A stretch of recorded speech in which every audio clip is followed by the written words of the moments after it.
Hi, dear listeners. This is Kate Riga. I'm here to make a quick pitch that you consider becoming a TPM Prime member. TPM has used the member model for over a decade now, and our loyal members are the only reason we've been able to weather the turbulence of the media landscape and avoid the fate that has befallen so many other independent outlets. For $60 a year, you get no paywall, fewer ads, access to the Hive member forum, a members only newsletter, and more. For $120 a year, you get all of that, plus no ads at all. Without our members, there is no podcast, not to mention that I'm out of a job. Thank you so much for listening and supporting us. We couldn't do it without you. Hi, this is Josh Marshall, and this is the Josh Marshall Podcast with Kate Riga. We've got one big story to talk about today. We're going to get to some other significant stories kind of at the end of the episode. But the big story is obviously the fall of Kevin McCarthy, which I guess it depends on where you want to start the tape running, how shocking a development it is. But let's go back. Let's go back a few weeks. A few weeks ago, we're barreling towards the shutdown, which everybody thought was basically a certainty. Certainly in the days, in the 3 or 4 days, in what seemed to be leading up to it, it was treated as just a dead certainty. It was even treated as a bit more of a dead certainty than kind of made sense to me. All the signs kind of did point that way, but these crises do have a way of sometimes being kicked down the road a little, solved. We certainly had the example of the debt ceiling agreement from last May, which, at the last moment got solved, and that turned out to be in some ways a good analog or a foreshadowing, since it was solved the same way, and that was the end of Kevin McCarthy. So we're barreling towards the debt ceiling. We're barreling towards the government shutdown. That doesn't happen. In what was in not entirely, but in pretty key ways, a replay of the debt ceiling denouement.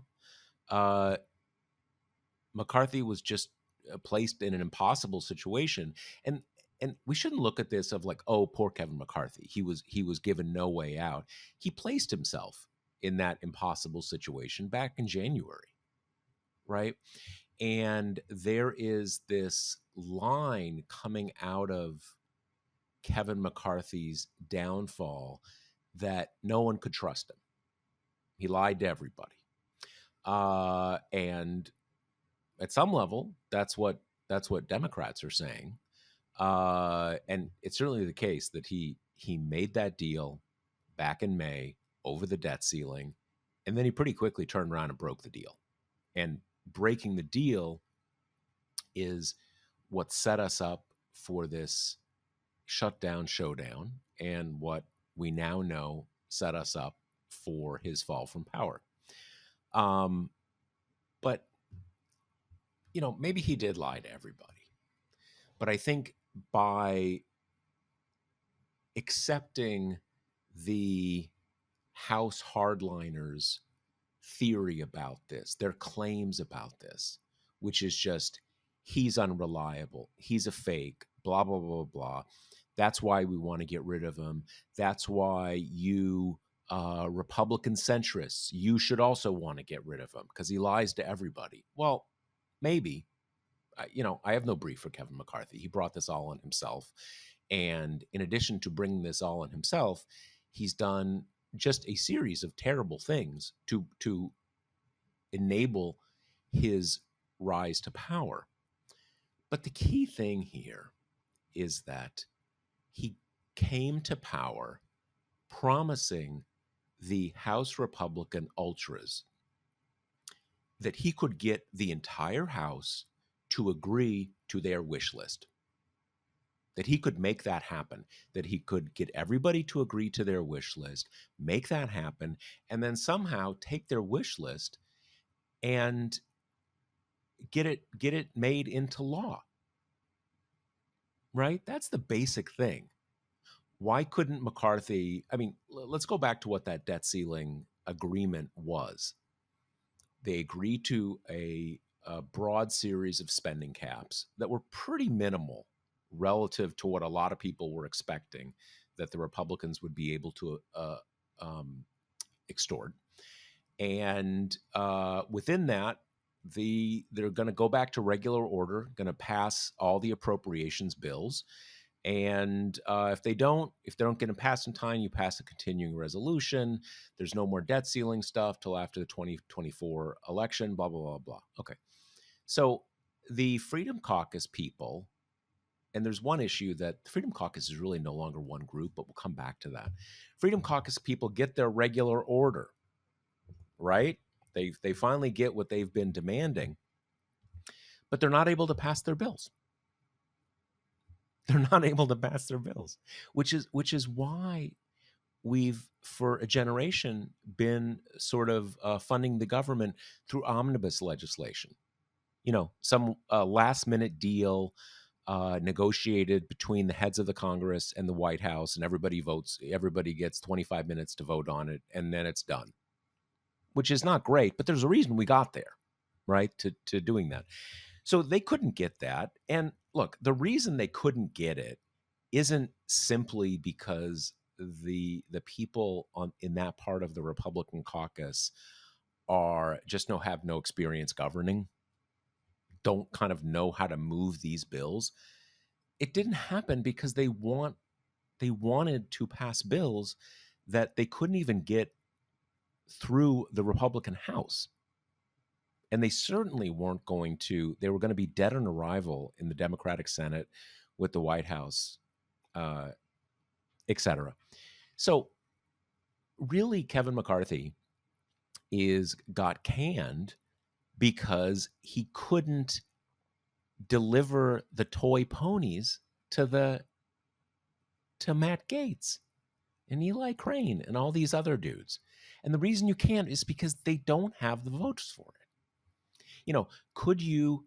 Would Nancy Pelosi have been able to deliver exactly the budget that AOC and Ilhan Omar wanted?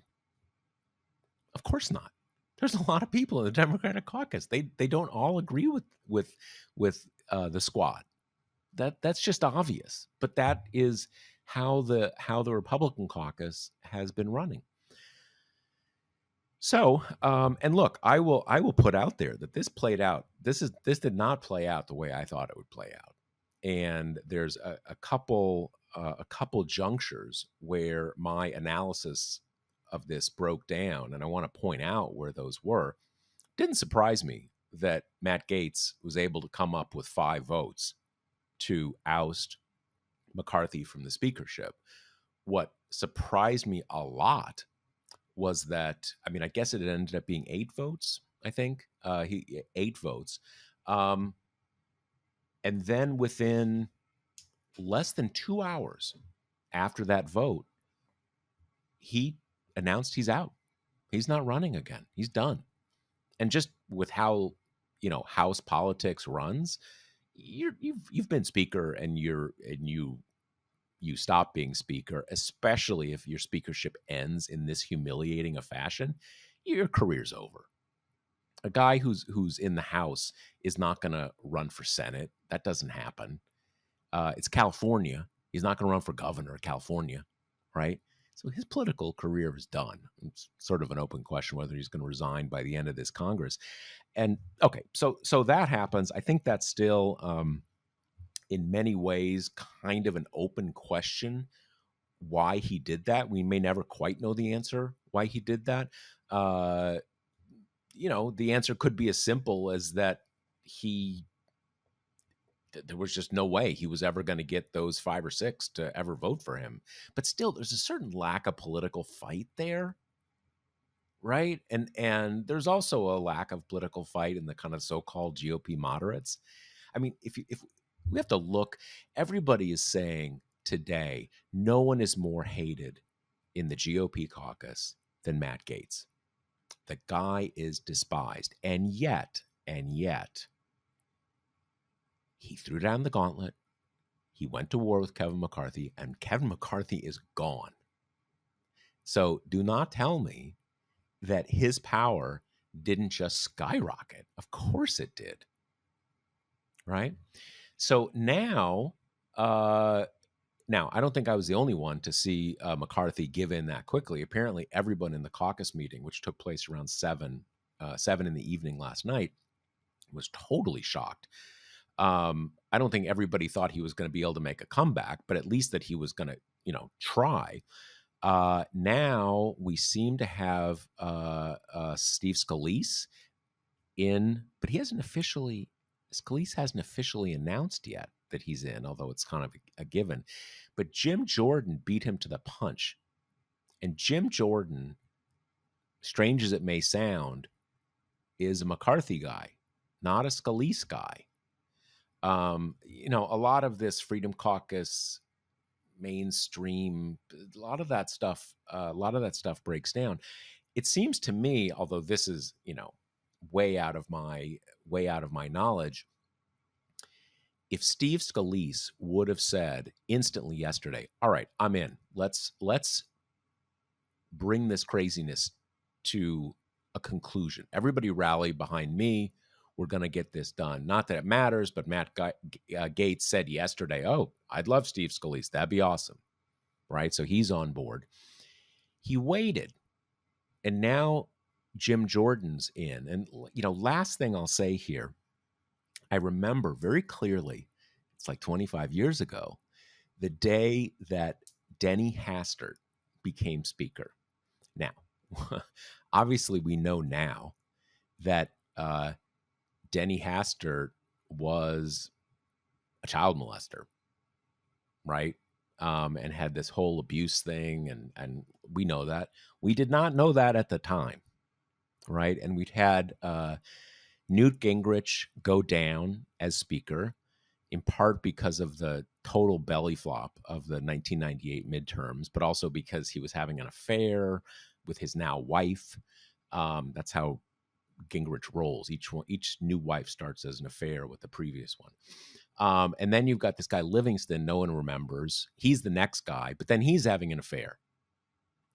And the whole house is in pandemonium, and there is just a kind of a everybody rises to anoint Denny Hastert. Denny is too normal. He will never be weird. He's never going to have an affair. He's the normalest dude there is. Let's just kind of lay hands on Denny and bring this madness to an end. And it was just done.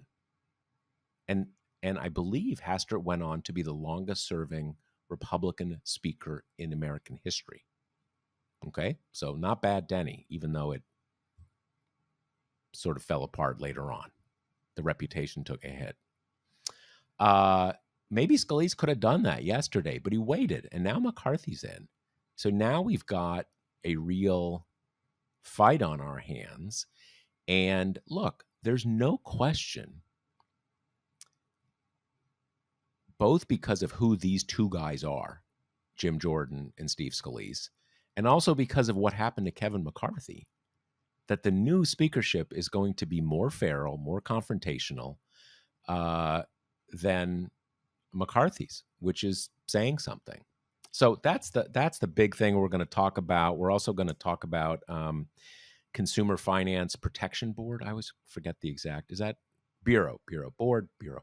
What do you have? We're going to talk about that towards the end. We got a little preview possibly of what Supreme Court is thinking about that. We're going to, like I said, we're going to talk about that towards the end. But Kate, what is the deal? What is the deal? It's so funny because the dynamics of the Kevin McCarthy situation were the same for the past 2 weeks. And I think that's something that didn't seem to be the case if you kind of were following along, via the tip sheets or the outlets that kind of specialize in political horse racing. Everything was always the same. The only way to, avert a shutdown or reopen was going to be brokering a deal on the backs of House Republicans or House Democrats. The same thing as the debt ceiling showdown. The other part of that dynamic that was always true was as soon as McCarthy did that, his gavel was going to be at risk. I was surprised that he decided to do this pre-shutdown. I did think it would take losing the shutdown pretty visibly to force him into that path, because what we know of Kevin McCarthy is, I mean, he's pure ambition. He always has been. He's not a wonk. He's not ideological. He has just always sought power and been, an affable enough guy to basically get it. So the biggest question to me now that we may never know is just kind of why did he choose to essentially throw in the towel now? I mean, not to say that he didn't whip people for his speakership vote, but you really got the sense that, when he was trying to get the speakership in the first place, there were deals being made and concessions and promises. This time you would have expected kind of a steady stream of Eli Crane and Burchett and Biggs in and out of his office to kind of, what do you want? It really feels like he came to the conclusion that these people, which is what they are chaos agents, that they decided that he was the enemy and that the prophecy was kind of foretold ever since the 2022 elections when this was the majority. I mean, this has come up a lot from the kind of resistance lib side of Twitter that's doing a lot of Nancy Pelosi appreciation posts right now. Is just, a 5-seat majority for House Democrats is a different beast than a 5-seat majority for House Republicans. This was never going to be a governable caucus. And the larger kind of zoomed out picture is House Republicans haven't been a governable caucus for a really long time. And that's why we keep seeing every speaker of them fall to the same element of the party. And it's the same one now. It's just in its post-Trump iteration. It's the Tea Party. It's the Newt Gingrich. It's the ungoverning caucus, the one that wants to break government and that is inherently suspicious of all leadership and who never really substantiates any actual policy demands, or will sometimes couch this instinct to break things with well, I just want to cut spending or something like that, even though everyone kind of knows it's not real. And so, it's like you said at the beginning, I don't think you have to feel bad for McCarthy to realize he was in a pretty impossible position. And if there was any way to keep the gavel, it was going to depend on Democrats. And that's a place where I think he probably could have saved himself and chose not to. I really want us to get into the whole Democrats should have saved McCarthy thing, but his attitude in the last few days before the vote just curtailed any possibility that Democrats would help him, and not for an ideological rock solid opposition to him. A lot of House Democrats don't like him. A lot of them wouldn't have voted for him. A lot of them felt kind of bad for him and were feeling quite uncomfortable about kind of throwing in with Matt Gaetz. And then he went on Face the Nation over the weekend and basically pooped all over them and was, not only wouldn't really give them any concessions, but wouldn't even really ask politely. So at that point, it's what, you want House Democrats to kind of betray all their ideological convictions by getting behind a person who they don't support in any layer of the situation and bail him out from his own party whilst he's spitting on them as it happens? Come on. Yeah, I mean, you have this active impeachment inquiry that is, I guess you can say that any party in the opposition that has a president in the White House, if there's an impeachment inquiry, they're going to want to shut that down. You have the added reality that everybody knows this whole thing is bogus. It was just something he sort of gave to the hardliners in his caucus as one of the things he had to give them. So no one, I think every Democrat can look at themselves in the mirror and say, I'm not asking for a favor here. This whole thing is illegitimate. So you just need to stop it. He also broke the agreement that they made back in back in May. So, it's funny that I saw someone mention today, that I just was engaging with on Twitter and saying, Democrats they shouldn't have touched this. They should have stood aside, but they did stand aside. That's what they did. And it's important to, I think it's important to realize the definition of the opposition party is the one that does not win the leadership vote. Literally, that's what it is. You have a leadership vote to run the parliamentary body. You lose that leadership vote, you're in the opposition. You're the minority party. That's what it is. And I'm kind of flogging a dead horse here, but the idea that they would come in and prop him up, that's literally not how anything that works. That's never happened. And you'd need something extraordinary to merit that. I mean, let me ask you this though, because this is something that I'm still kind of having a hard time getting my head around, and I alluded to it in a post this morning. That Monday night, McCarthy seemed ready to rumble and cocky and sort of taunting Matt Gaetz. He said on Twitter, bring it on, bring it on. And Monday, after sort of saying he was going to do this over the weekend, Gaetz seemed to kind of equivocate a bit, like wobble a bit. What is, said some things that could be construed as, well, we have to, maybe he's not going to be removed, but we at least have to go through this motion. That's the accountability to he at least has to face the vote. And then by mid-morning yesterday, it was totally different. And I noticed that I think in one of these impromptu interviews, maybe walking through the Capitol or something like that, a reporter asked McCarthy, like, do you think you're going to win do you think who's going to win the vote? Do you think they're going to win the vote? And he said, like, probably they'll win. I mean, dude, that's pretty low energy, right? I mean, that's just saying, you're going to lose. And maybe he did know he was going to lose, but it's like all the life went out of him. Mm-hmm. And so why? And what do you think? With most politicians, I would think that they had come to grips with the fact that this is going to be their reality from now on, that if they survive this motion to vacate, there will be another come November 17th when that CR runs out, and another one after that, and any additional lack of kowtowing that they do to this faction will produce the same result, and that sooner or later you'll accumulate 5 votes.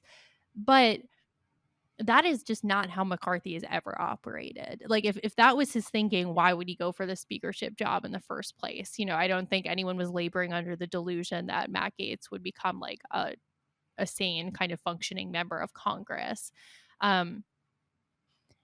It does seem to me that the biggest thing that changed was, or if not changed, became solidified, was just the refusal to work with Democrats, because that was going to be the only way out. That is kind of what I'm coming around to too, because there was 2 things for listeners. I know you know this, Kate. On Monday, Kevin McCarthy had a call with Hakeem Jeffries, Mm-hmm. the minority leader in the House, the Democratic minority leader. And we don't know what came out of that, but the vibe was not much came out of it, right? He didn't get any lifeline. And then Monday morning, there was a Democratic caucus meeting. And what came out of that caucus meeting, totally locked down, was every Democrat is going to vote against McCarthy. Period. There's going to be no help whatsoever. And the other thing that sort of came just before that is everybody had agreed Hakeem Jeffries is calling the plays for us. And what that ruled out, there had been some thought, and I kind of thought this was likely, frankly, or I don't know, likely, at least totally within the realm of possibility, that you're going to have a few problem solver stragglers like that guy from Minnesota who says he wants to run against Joe Biden, who they're going to say, "Oh, I'm going to do this for reaching across the aisle." And you only needed a few of those people, right? I mean, 8, you kind of do the math, but you don't need many. You need like a handful, and then he's okay. So as soon as it was clear that no one was going to go rogue, then the math just hardened. And this is what gets me. If the explanation that Kate and I are sort of angling up to here is true, that means that McCarthy was thinking all along that the Democrats were going to cover him here in this situation. And that's pretty stunning to me. Now, the thing that made me think that is when he gave his sort of YOLO press conference yesterday after, again, ending his career in politics, basically. He said, Nancy Pelosi lied to me. She said she would cover me in this situation, and she didn't. And he criticized the Democrats for not doing it. Now, first of all, Nancy Pelosi is not the minority leader. So she wasn't in a position to promise anything, but everything she despises the guy and has zero respect for him. So the idea that she would have made such a promise, and she's obviously still a very influential figure. The idea that she would have promised that seemed impossible to believe, frankly.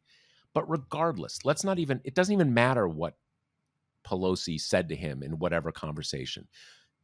What is interesting to me is that if he thought he had that ace in the hole all along, then suddenly everything kind of comes together. Which is so insane that even if Pelosi said something to him to make him In January, think that he thought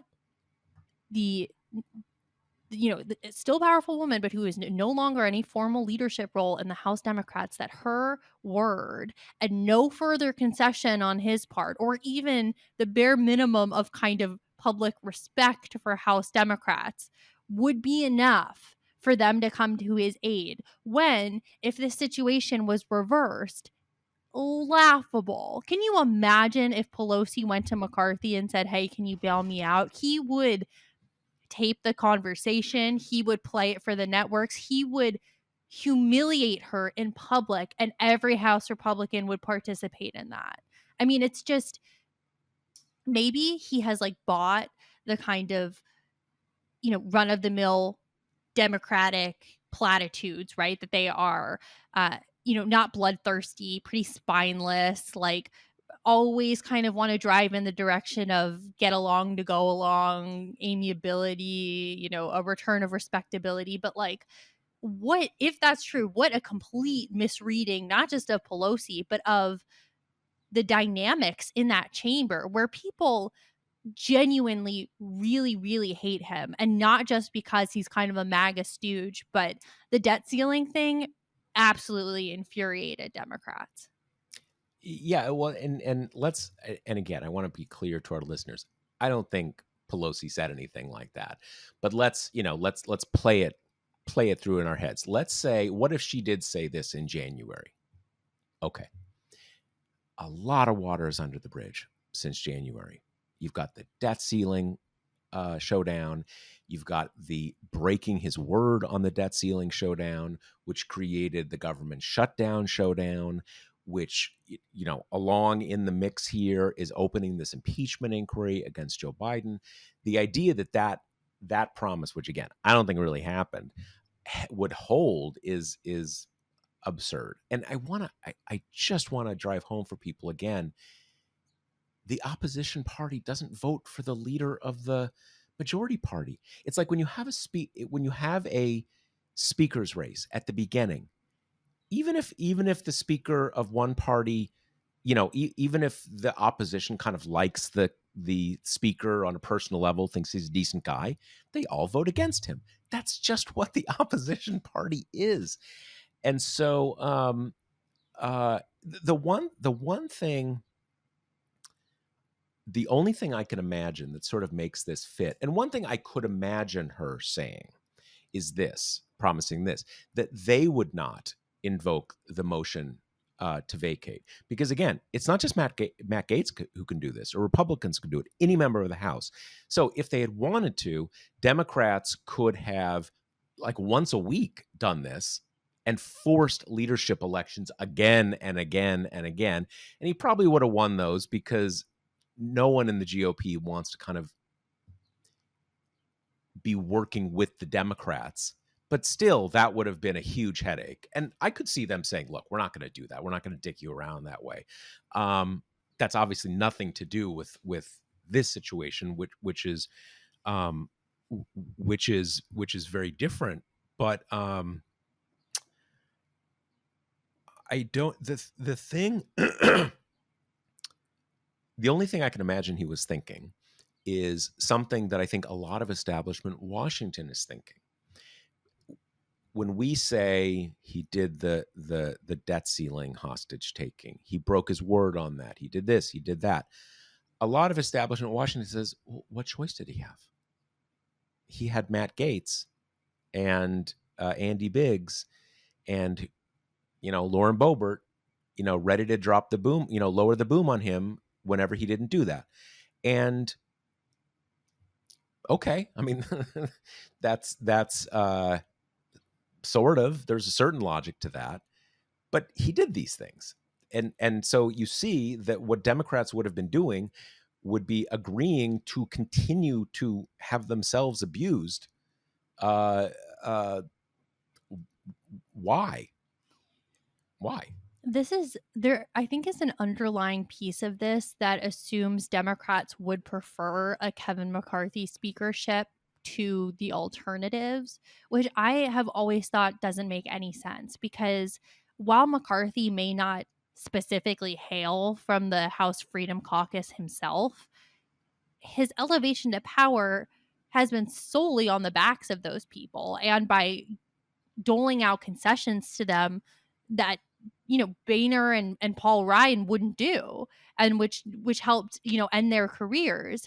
McCarthy's kind of survival tact has been give them everything they want Yeah, and assume that the vulnerable district frontliners will kind of come along, which is largely what happened. good But assumption. Yeah, I think it's weird that the underlying piece of all these conversations is like, well, better a McCarthy than a Jim Jordan. And it's like, in what way? I mean, in what way did McCarthy make life easier for House Democrats, either in substance or in presentation? I mean, he went after Democrats all the time, kind of befitting a loyal MAGA foot soldier that you would expect. Nancy Pelosi is enemy number one. It's all kind of routine.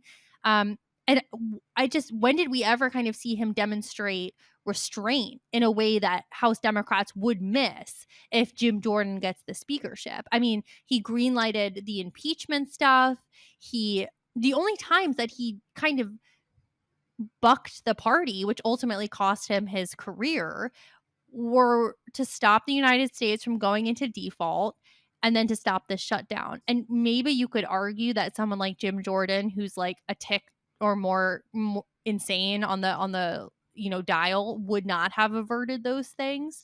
And that could be a good argument to be made, but I don't really see that as House Democrats business per se. Like, it's not their job to try to FBI profile the speaker to see how extreme they're going to be. And in the daily goings on of the House, where I think the places between the big public events where you can kind of make friends, where you can establish some kind of relationship with the other side, he was never interested in doing any of that. So I just don't see that, McCarthy is this like moderate, kind of level headed option. I mean, he was a liaison for the House Freedom Caucus his entire speakership. I just don't think it's that meaningfully different from if you have one of the actual House Freedom Caucus people in the chair.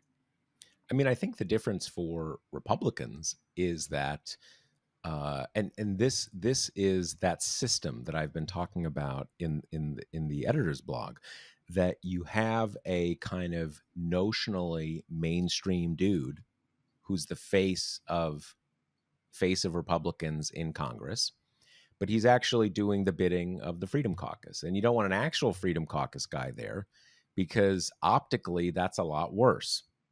And that's kind of what you're going to have with Jim Jordan. In some ways, what you're going to have with Steve Scalise. Yeah. He's also a much more right wing, more confrontational.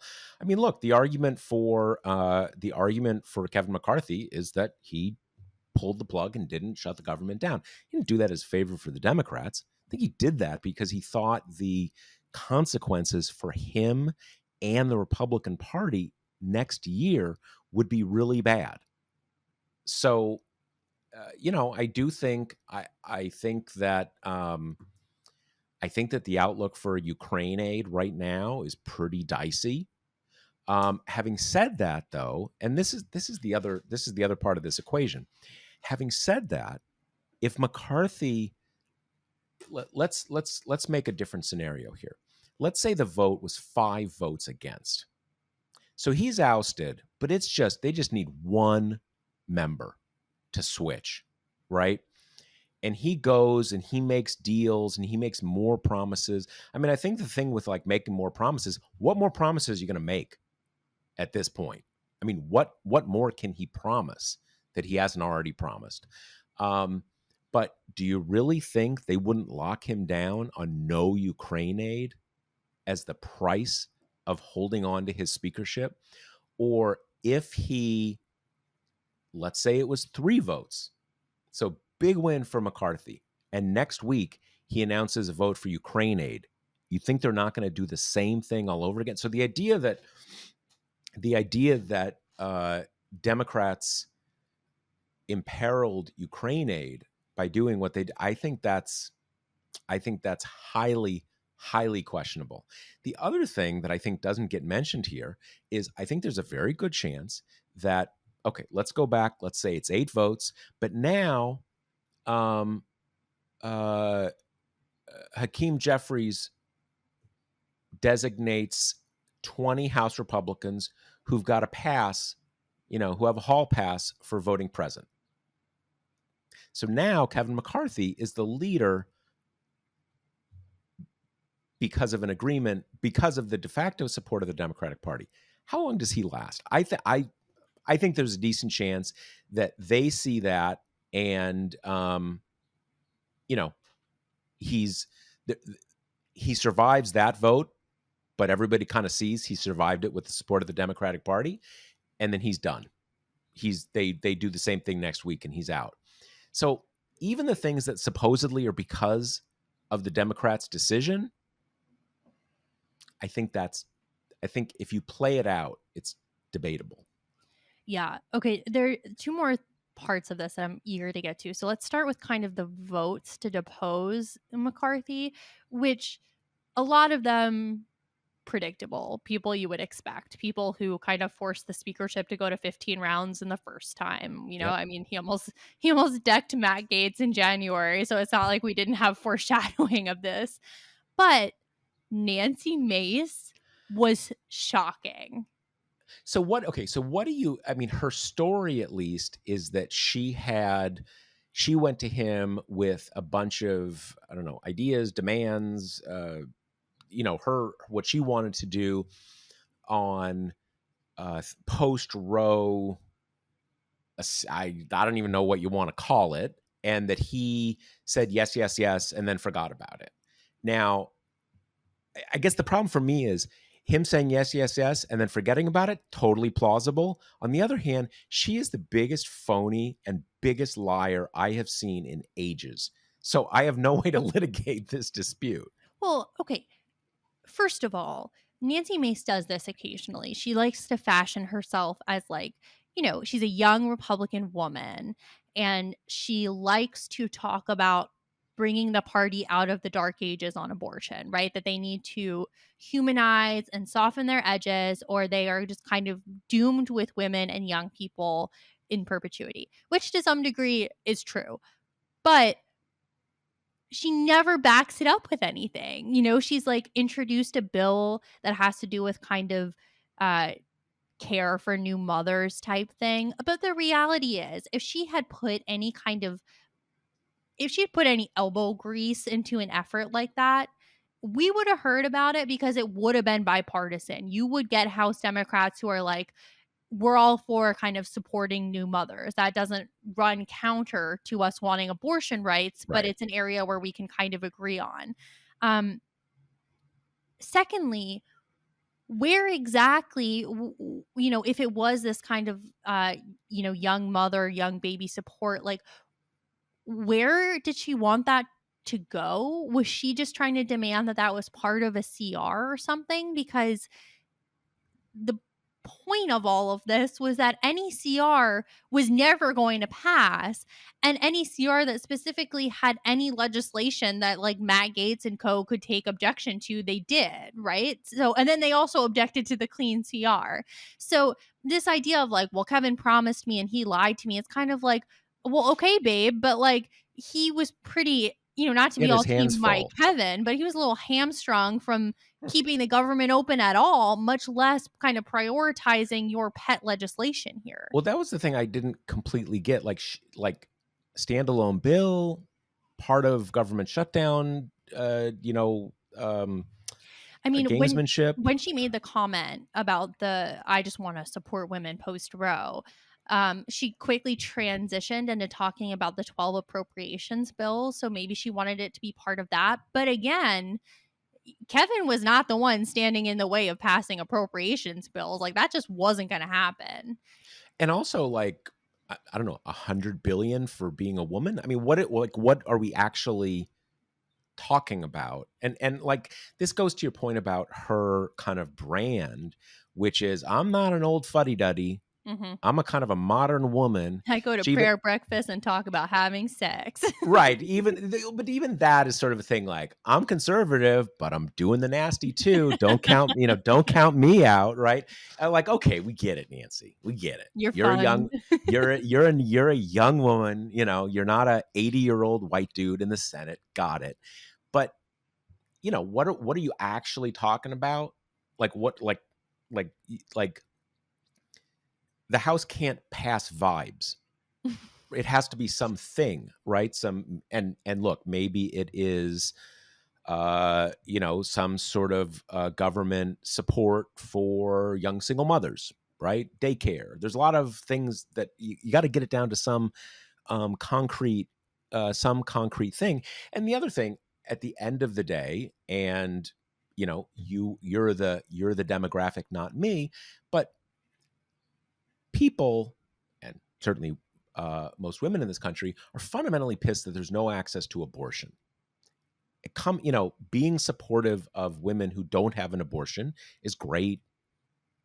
Subsidies for childcare, blah blah blah blah blah. But the whole Republican move here is that, man, we get subsidies. They're going to be so awesome. You're just going to forget about that abortion stuff, and that's just not the calculus. Totally. Also, they never pass the subsidies because Right. they're ideologically opposed to helping poor people in any meaningful way. So, I mean, the other piece of this is that if she was super intent on passing some kind of like single young woman support, Democrats would be about it. It would be Republicans that would be like, well, Yeah. we need a means tested and like, reduce the aid to the amount that it's like completely just negligible to There begin would with. totally be a McCain style opening for that. Like, yeah, you're really conservative, but you're going to have this kind of other gig with Democrats that you're going to do. Um, it seems. I mean, my read on this is that when she got a lot of attention at the beginning when she came into office. New kind of Republican, not doing the big lie stuff, all that kind of thing. But it seems like now she's trying to kind of you know magify, Hmm. kind of do the MAGA thing. So my guess here is just everybody saw her vote and they're like, what the fuck? Like, what happened? And this is her reason. I I said some woman stuff and he didn't Right. do anything. I also, honestly, if this came down to a pivotal vote, I bet she wouldn't have voted against him. I think that she wanted the safety of being one of the agitators without being the McCain thumbs up, thumbs down. I Because think that's she doesn't exactly have, right. the ire of the party isn't going to be trained on her. It's going to be on Gates. She went on the Steve Bannon podcast with him last night to kind of, uh, you know, dance on the dead body and everything. Yeah. But this is just, I think she's fundamentally motivated by the same thing everyone in this group is, which never met a TV camera they don't like. These people are generally like pretty new to the House. They're relatively pretty powerless. It's not like they're chair people of important committees. This lets Hmm. them set the agenda. They control the whole chamber. And for people who are fundamentally ambitious and interested in holding power, I think that's a pretty tantalizing poll. And you don't really need to lard it up with anything else except when explaining to reporters and like shrouding your desire to be the center of attention in, concern for women. Right. Right. So what do we think about, like, okay, as of this morning, or at least when we started this episode, Jim Jordan has announced. Mhm. Steve Scalise seems pretty certain that he'll be in. I think almost a certainty that he'll enter the race. Um, where are we at? Where does this go? How does that race play out? It's so funny because in previous times, Scalise would be the establishment guy here, right? Even though he's of a more rightward persuasion than McCarthy is, he's been his deputy forever. I mean, we've He's mentioned been in them the in the same. leadership for a while. Right. Yeah. And we mentioned the two in the same breath for a long time, even though they have some like interpersonal weirdness, but like they've been a package deal for a long time.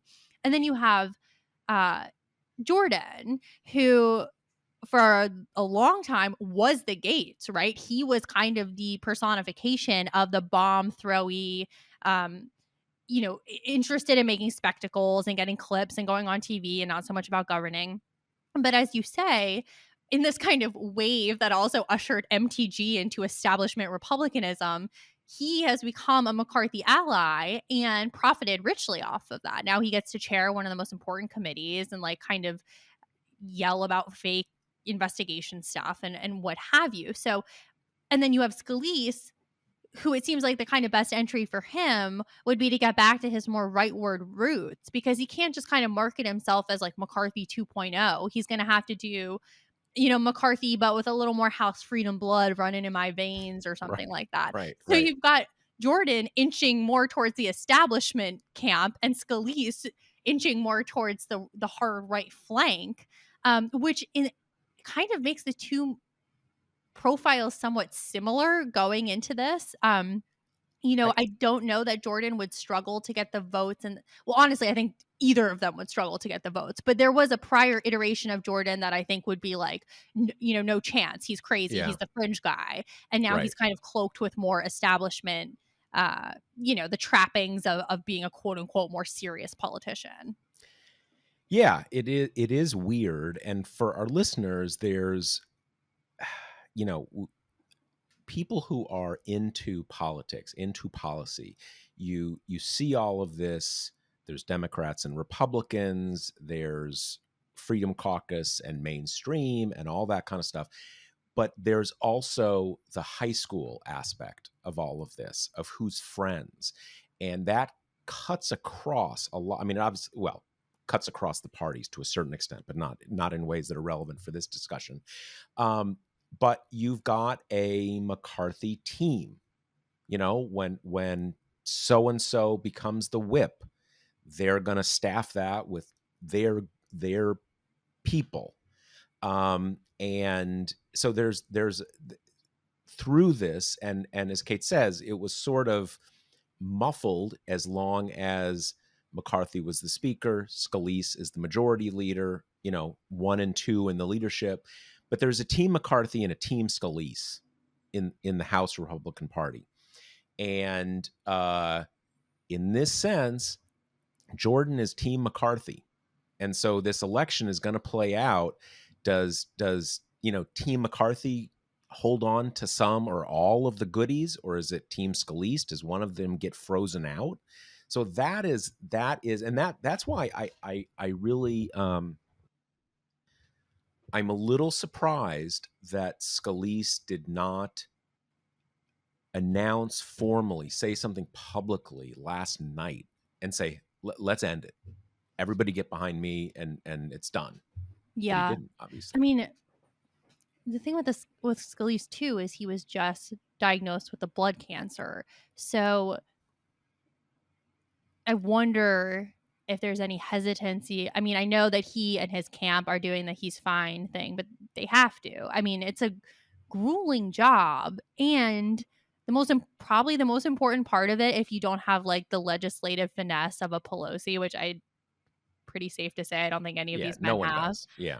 is you're supposed to be a big fundraiser. Yeah. And that's what McCarthy was really good at. Constant travel. And that's what the speaker would be expected to do, fly from bougie event with donors to bougie event with donors to get back to DC for the vote. Like, it's over 100 days on the road a year, probably more, that you have to be, without your family and blah blah blah. And like the kind of, and it's not like the Congress doesn't have a lot of personalities that support this lifestyle, because a lot of them do it to certain extents for their own reelection campaigns. But Scalise is in a difficult health moment, and I think that would probably weigh on the decision. I think also, who the hell would want this job at this point? Right. Especially because I would be shocked if the Gates at all did not make as a stipulation of their support that you keep the motion to vacate where one member can trigger it. Because why It's would they give up that power? That's his biggest attention grabbing thing. And if that's still in place, I mean, Jordan, Scalise, what have you, it's going to be similar. They're going to have a tenure of a few months until they, you know, piss off this faction by passing the must pass legislation that Congress has to do every year. Yeah, on the one hand, I can't imagine either of them agreeing to the job with this single vote motion to vacate in Right. place. On the other hand, I cannot imagine that dozen or 18 or so group giving it up. Mm-hmm. And obviously, you cannot get elected without their agreement. So I don't know where that goes. And with Scalise's health, I mean, it's funny. The idea in the in the world of normal people, the idea you're going to take something like that on, um, a couple months after a very serious cancer diagnosis. I mean, just for our listeners, he spoke to the press, I don't know, a week ago or something like that. And what he said, at least, is that doctors say he's responding very well to the chemotherapy. He certainly looks good, and at a certain level, like, Josh, what are you talking about? I mean, that's not a medical, but I think we know that even in successful chemotherapies, people often wilt under the strain of that visibly, right? Mm-hmm. So I don't, whatever he was thinking, it's certainly the case that you would imagine a lot of members of the caucus are saying, like, dude, are you okay? Like, can you really take this on? Because that's the thing. It's the stuff they do on Capitol Hill is one thing, but as you said, this is flying around the country nonstop fundraising. And the one thing you can say about McCarthy is, every politician has to do this, but some love it Mm-hmm. and thrive on it. And McCarthy is one of those love it, thrive on it, glad handing type of people. And that's never been Scalise. He does it enough that no one can play at that level and not do a lot of it. But it's not his forte. So I will say this, and I was saying this to a Republican friend of mine who I talk to regularly. I have to imagine, if Jim Jordan is the speaker, there are 50 Democratic campaigns that are loving that. Mm-hmm. Loving that. Speaker Jordan, Mr. Impeachment, and your Republican representative in kind of in the outer New York suburbs supports Speaker Jordan impeaching Biden, doing this, doing that. I cannot imagine We're not going to give another deep look at, I think, the undeniable fact that Jordan was at the center of a pretty serious cover up Oh, of yeah. one of these college. I mean, again, it's not. I don't think any of these were under any of these victims were under the age of 18 since it was college. But wrestling molestation. Coach molests the wrestlers situation when he was before he got into politics. He was assistant wrestling coach. And that was just sort of he denied it, not very convincingly. And when his Republican colleagues decided to give him a pass, that was kind of it. But this isn't being chairman of the Judiciary Committee anymore or ranking member, which I think he was. God, I'm losing track here when that Right. first came up. I think that's critical, right? Because it's like Paul Gosar has been having dinner with white supremacists since he came on the scene. But when you're in the House, you're one of a gazillion people, and most people aren't powerful. And so that doesn't have the same, Just some rando from Arizona. yeah, it Yeah. doesn't engender the same opposition. But you're totally right. If Jordan was speaker, that's going to come up again. You're probably going to have those wrestlers kind of speak out again. And for a while, It was touch and go for is him. he escaped, but it Yep. was not a sure thing. Not at There all. was Not at all. stories every single day that was another athlete comes out and another one, and that was all consuming for a time. And I also think he's a walking oppositional research folder. He's been saying whatever bullshit he wants to say for years. And it's going to be racist, it's going to be sexist, it's going to be xenophobic. It's just going to make for such easy ads. Yeah. Yeah. And I mean, that was always and again, that is the secret to this system that they have. They've got a Kevin McCarthy type person. They've got a Paul Ryan. They've got a John Boehner. And those people, like, even if Kevin McCarthy has been in the business of delivering for the Freedom Caucus, that's how he got the job, that you look at Kevin McCarthy and you say, he doesn't believe any of this shit. He's just doing what he's got to do. He's a kind of a backslapping kind of Chamber of Commerce Republican. And I think that's true. That doesn't let him off the hook. I mean, he has enabled all of this stuff, but you sort of know it's cynical. Mhm. And on the other hand, with Scalise, Scalise has I mean, look, Scalise has had a hard time the last few years. He was almost killed in that shooting incident where they're practicing for like the congressional softball or what is it? I guess baseball, whatever it Yeah. is, by kind of a feral Democrat. Right. I mean, that was sort of, it's the one example I was going to that say that they that they always go it's back to. your And look, singular data point. it's a pretty good, I mean, it's a pretty horrific data point, right? A kind of a random Democratic partisan who shoots up the Republicans. He was severely wounded. Now he's got this cancer diagnosis.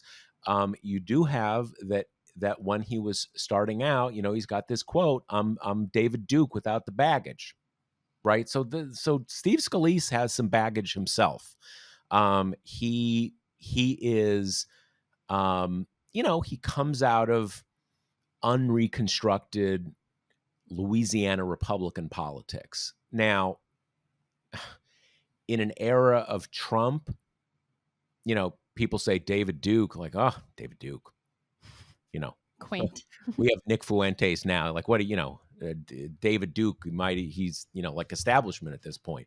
But both of these guys have some baggage, and I do think that I'm not an expert on this caucus, but with the two of them, that's it. There's no one else who's got the juice to I think really they might get in. I doubt it. I think in terms of momentum, you've got to give Scalise the edge just because he's already got the leadership apparatus, right? Like he can whip votes. I mean, Jordan, even though he's relatively powerful in the caucus, he just doesn't have that setup. So Absolutely. in terms of kind of who can, they're planning to have this vote next week. That does not give you a lot of time to like introduce yourself to the caucus and be like, "What about little overlooked me?"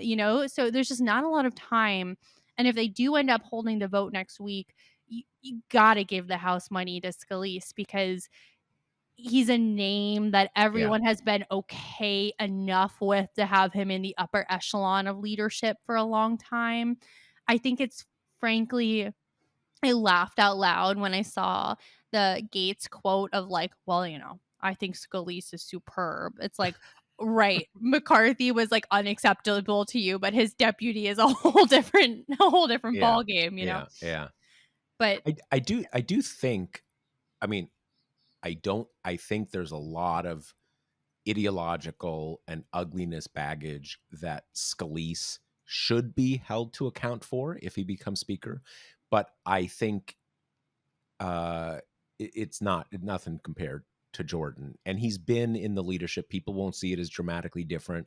And look, the fact that he was horrifically injured in this shooting, the fact that he's now fighting cancer, that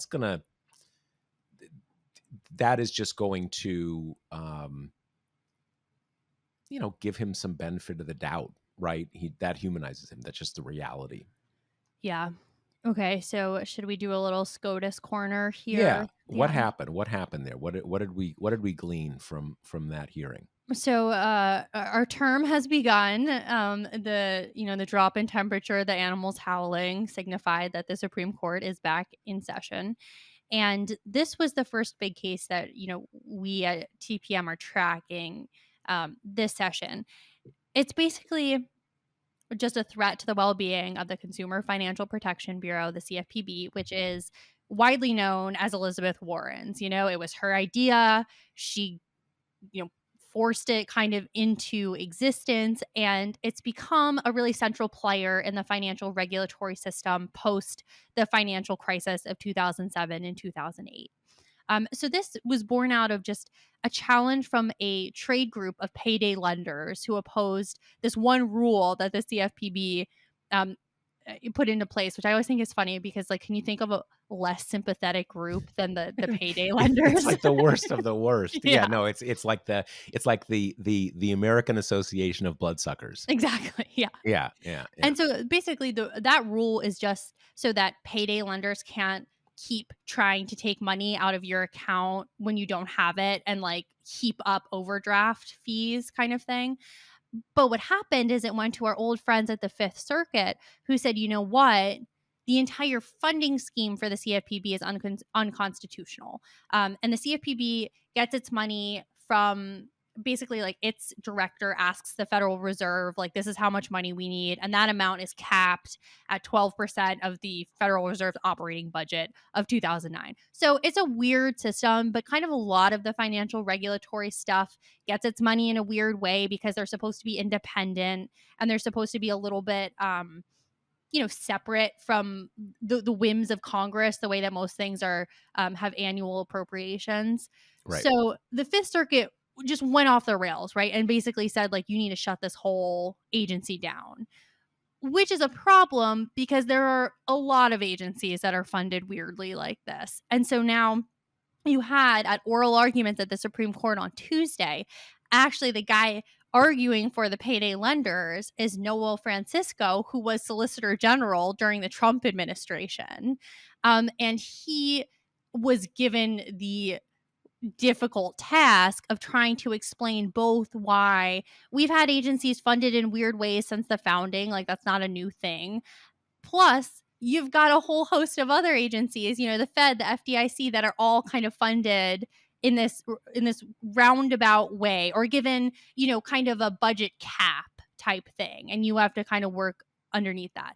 And so a lot of people went into this being like, well, CFPB is dead, right? It's everything the Supreme Court hates. It's regulation. It's specifically big business finance regulation. And it's Elizabeth Warren's agency. You could call it the Warren Agency and it would have Right. the same effect. Everyone knows that it's hers, and she's obviously a big enemy of those on the right. But it was a brutal experience for Francisco and the payday lenders. Like, the liberals came out the gates aggressive, just being like, your argument makes no sense. like at one point Elena Kagan was pressing him on like, under your theory, the Federal Reserve is also unconstitutional. Like, how do you explain that? And he gave some kind of meandery answer, and she's like, yeah, okay, so it's too important and whatever. I guess, I'll just move on. But it was just a slugfest. And the only one coming to their aid was Alito. I mean, even Gorsuch kind of fainted in that direction at the beginning, and then he gave up. Roberts, who kind of famously doesn't like the CFPB, fainted in that direction and he gave up. And it was just a bloodbath. So I kind of emerged from it. I'd be very surprised if the CFPB doesn't kind of escape this one unscathed. So were there conservative justices, maybe I'm misunderstanding, but were there conservative justices who, like, it seemed like they were against it? Were they trying to kind of throw him a bone and like, maybe you can maybe try this, try that, and it just didn't work and they gave up kind of thing? Or Yeah. did it seem like they came in just wanting to be opposed to him from the start? Oh, no. They were trying to bail him out, or alternatively trying to kind of press the Solicitor General, staking out positions on Right. things. But no one but Alito could really sustain it throughout, because it's funny. It's this thing we keep seeing, especially in this new era where we have the Trump district judges who are mostly in Texas. So it goes up to the Fifth Circuit. So it goes up to the Supreme Court.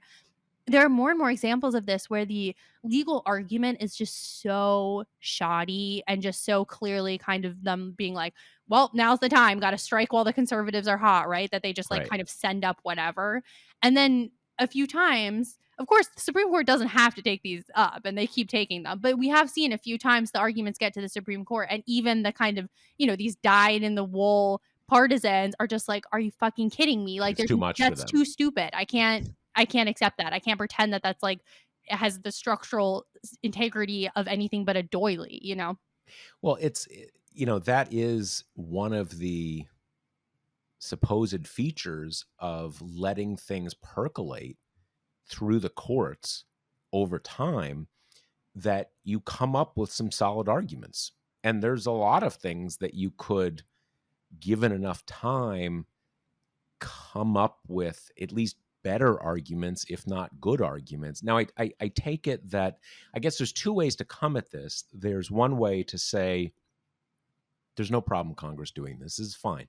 This funding issue isn't fine. It sounds like in most cases, on both sides of the aisle, so to speak, on the Supreme Court, that they weren't even making that. They weren't even addressing that head on. They're just saying all of these other agencies do it. So where do you Right. I mean, slice that? Francisco and the payday lenders did try to do, the non-delegation stuff they've been doing recently, which is Congress doesn't have the power to do this. They have to do kind of line item annual appropriations. Right. And I think if the CFPB was the only agency that organized this way, they'd be like, perfect, love that argument, get rid of it. But the Right. Solicitor General kind of described it as trying to gerrymander a rule that only applies to this agency, and that's what they're trying to do. But there's just, is the Supreme Court also going to say the Federal Reserve is unconstitutional? Like, no. So it's just the old arguments that have occasionally been enough for the Supreme Court to just knock down agency action they don't like. It's just really hard to split the baby on this one. Opening up too big a can of worms, basically. Right, exactly. It's just too hard to say this agency is wrong, these other virtually identical agencies are fine. And that seemed to be what they really struggled with during oral arguments. Interesting. So what's coming in this term? We've got a preview of what's coming soon. A bunch of agency stuff, and a big one which will invite the court to overturn the Chevron doctrine altogether. The Chevron is kind of the bedrock of agency authority cases. It just says that whenever authority delegated by Congress to an agency is unclear, you basically have to give the agency the benefit of the doubt if their interpretation is reasonable.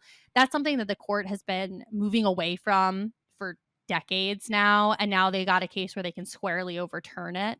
But I think probably the number one biggest case that's going to get a ton of attention is we have the first big gun case coming up since the New York decision. And this one, we've discussed it on the show before, but the poster child is just this really out of control guy who just, is shooting things all the time and like keeps going to jail and is told you can't have a gun, and then they find guns on him, and which is why, some kind of gun nuts are displeased that this is the first case that's coming up, because this is the time, like on the abortion landscape, where you have a huge loosening of restrictions, everyone's going to be like, loosen it more and more and more in all these kind of ways. But here you've just got a guy who's less sympathetic than the payday lenders up there saying I should be able to have a gun, even though I'm clearly completely out of control. You were saying that even a lot of the wiser people in the, pro-gun movement, for lack of a better word, were like, no, let's not sort of, hoist our sail to Right. this guy's, mast, that this guy's like an out of control freak. Right. But But this guy was in jail when he filed the appeal. So I'm sure that was not very moving to him. right. But why was it, I mean, but the Supreme Court took it up. Yep. They didn't have to. They could have waited for something more to their liking. And I can't imagine there's not there must be some case where there's an acrimonious divorce, the wife makes accusations, the guy has a gun collection, his guns are taken away, but then like the claims against him kind of fall apart. Like there must be some, again, as someone who doesn't think that your right to have like your own arsenal has a lot of standing, I don't really care, but there must be better cases than this from a Yeah. pro-gun point of view. Yeah. And then, we have a few cases that are on their way out of the appellate courts right now that'll probably get to the Supreme Court this term. Mifepristone will be the big one on the abortion landscape. And then you also have this like super bizarre case where the Fifth Circuit has gagged all these government officials from flagging misinformation to social media companies to take down, and that the government just appealed that to the Supreme Court. So good chance that'll also get on the roster. But from this kind of beginning position where a lot of these live cases are not, haven't been calendared yet or haven't been taken up yet, even though they probably will. A lot of the kind of bread and butter of the right-wing legal world, anti-regulation stuff, attempts to kind of make a wealth tax unconstitutional before it's ever passed by Congress, that kind of stuff is the foundation. And then I think it'll be peppered with these super high scrutiny big cases and some of the, guns, abortion, and in the arena where, we've gotten kind of the biggest movement from the court in recent years. Got it. So Okay. much to look forward to. Yeah, so much to look forward to. And I mean, next week, well, I guess it's possible that, when we have really big news, we'll do like an Instapod sometimes. And in this case, the really big news just coincided with the podcast. So there was no need to do that. But, the next, even today could be a pretty big day, right? I mean, it is possible that, I don't know, one or the other of these candidacies for speaker kind of collapses. And, these things are very dynamic. And I do think one of the big things is that no one was expecting McCarthy to fold that fast. And that left his crew to find a new horse, basically. So everything is very fluid. So it's possible we'll be back before next week. But if not, we'll have another podcast for you for next week. And I think that's all we got for this episode. One more bonus thing yeah. is that we're planning on dropping the first podcast of our first episode of our new podcast, Belabor the Point. That is going to come in your feeds any day now. So keep an eye on that. We're working on new episodes kind of behind the scenes. So yeah, good stuff. Keep your eye out. Cool. All right. Well, that's it for this week. All right. See you next week. Later. The Josh Marshall podcast is hosted by me, TPM reporter Kate Riga, and TPM founder, editor-in-chief Josh Marshall. The show is produced by Jackie Wilhelm. Thanks to Why Not Jansfeld for our podcast theme song, and thanks to all our TPM members who make this possible. Rate and review us on Apple Podcasts, and subscribe wherever you listen.